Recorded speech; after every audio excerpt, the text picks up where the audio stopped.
So sa dili pa ta mosugod again sa ako nang giingon sa inyo ha. Manawag gyud ta sa Holy Spirit. Tapos Saturday man karon atong awiton ang Immaculate Mother as our opening song. And then we will pray the prayer of the Holy Spirit. Atong awiton ang Immaculate Mother. Agig due respect to our Blessed Mother, because today is Saturday and we honor our Mother. Immaculate Mother, to you do we pledge to ask God our Father for help in our need. Ave, Ave, Ave Maria. Ave, Ave, Ave Maria. We pray for our country, the land of our birth. We pray for all nations, that peace be on earth. Ave, Ave, Ave Maria. Ave, Ave, Ave Maria. So let us begin. We pray the Holy Spirit, and we welcome the Holy Spirit. Sa dili pa nato sugdan pagbasa ang atong ebanghelyo nga diin na-inspire kita karong gabi una. So kitang tanan, in the name of the Father, and of the Son, and of the Holy Spirit. Amen. Come, Holy Spirit, fill the hearts of your faithful, and kindle in them the fire of your love. Send forth your Spirit, and they shall be created, and you shall renew the face of the earth. O God, who teaches the hearts of your faithful, by the lights of the Holy Spirit, grant us by the same Spirit to have right judgment in all things and forever, to rejoice in His holy comfort, through Christ our Lord. Amen. O, mo ni ako naming gi-journal daan unya, mo ni ang akong i-share karon. So, hinaot mga nanay, nakaabri na mo sa inyong Bible, adto mo sa John chapter 3, verse 1 to 8. So, ato nang sugdan pagbasa ang ebanghelyo kinutlo gikan sa Juan chapter 3 verse 1 to 8. So himayaon ikaw o Ginoo. May pangulo sa mga Hudiyo nga ginganlag Nicodemo, sakop sa pundok sa mga Pariseo. Usa ana ka gabii, miadto siya kang Jesus og miingon, Rabi, Rabi, nasayod ni nga magtutudlo ka nga pinadala sa Dios. Walay makahimo sa imong mga milagro kung wala niya ang Dios.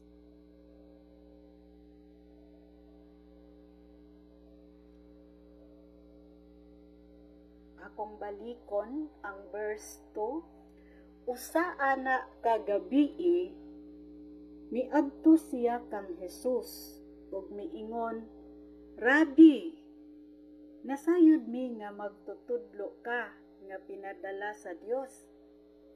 Walay makahimo sa imong mga milagro kung wala niya ang Dios. Si Jesus mitubag, sultihan tikaw, walay makakita sa gingharian sa Dios, gawas kun mataw siya pag-usab, gikan sa ibabaw. Og mitubag si Nicodemo, unsaon man pagpakatawog usab sa tigulang na? Makasulod ba siya sa sabakan sa inahal aron magpakatawog usab? Si Jesus mitubag, sapagkat tinuod sultihan tikaw, walay makasulod sa gingharian sa Dios gawas kun mataw siya usab sa tubig ug sa espiritu. Ang gianak sa unod, apan ang gianak sa espiritu, espiritu. Ayaw kahibulong nga moingon ko, kinahanglan magpakatawo mo usab gikan sa ibabaw. Muhuros ang hangin bisag asa, makadungog ka sa paghuros, apan dili ka makamatikod ni mahibawog hain ni padulong. Ingon sab ini ang matawo sa espiritu. Ang ebanghelyo sa atong Ginoo. Daygon ikaw, O Kristo. Pinakayo na.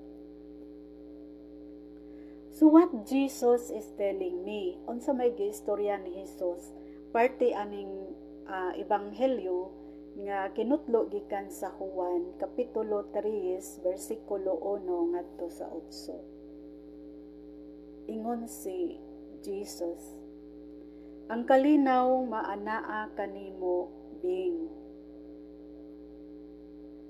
Bing, sultihan ko ikaw.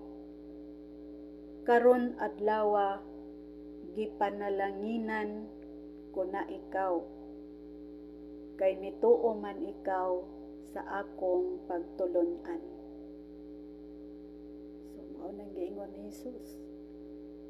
Sa ako kasing-kasing, sa akong kinailangan, sa akong kasing-kasing.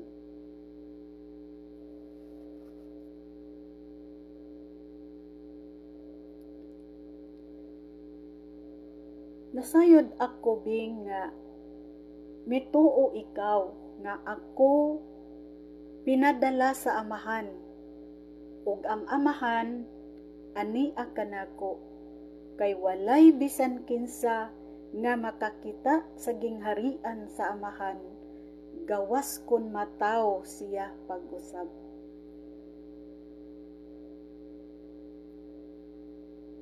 Bing, sultihan ko ikaw, walay makasulod sa gingharian sa akong amahan gawas kun mataw siya pinaagi sa tubig ug espiritu. Ingon ni Jesus, ang buot kong ipasabot kanimo nga ang sakramento sa bunyag pinaagi sa tubig ug dihog sa espiritu maoy makapahinlo kanimo, maoy makapabag-o kanimo, mauman gani nga mataw ikaw pag-usab sigon sa ako nang gisugilon kanimo. So imagine that, mingon si Jesus. Bing, ayaw na ikahibulong ang mga katingalahan nga mga butang nga akong giingon o gisugilon kanimo.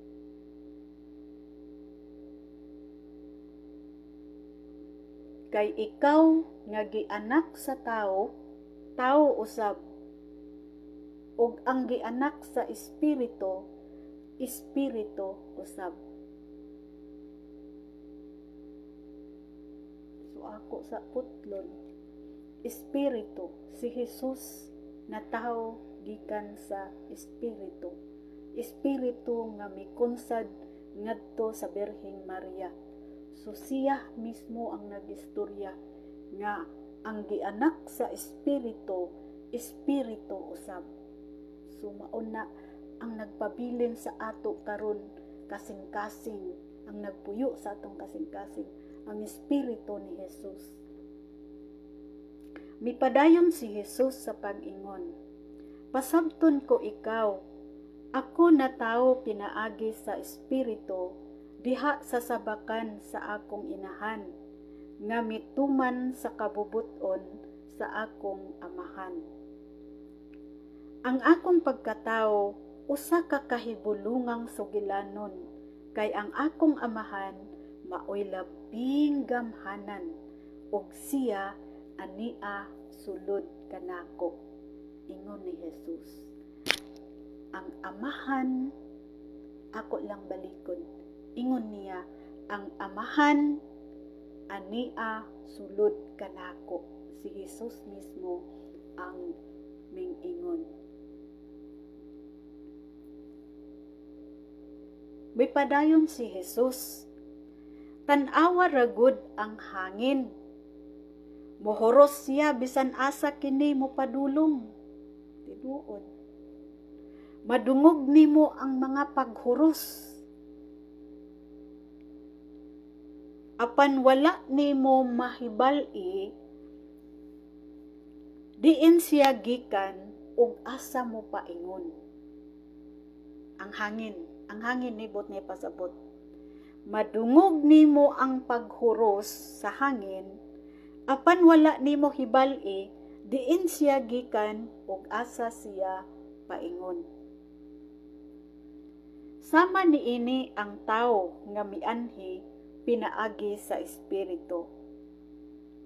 Nan, Bing, ayaw na pagduha-duha nga ako usa ka espiritu nga ania karon duol nimo. Balikon ko, si Jesus miingon, ayaw na pagduha-duha kay ako usa ka espiritu nga ania duol nimo.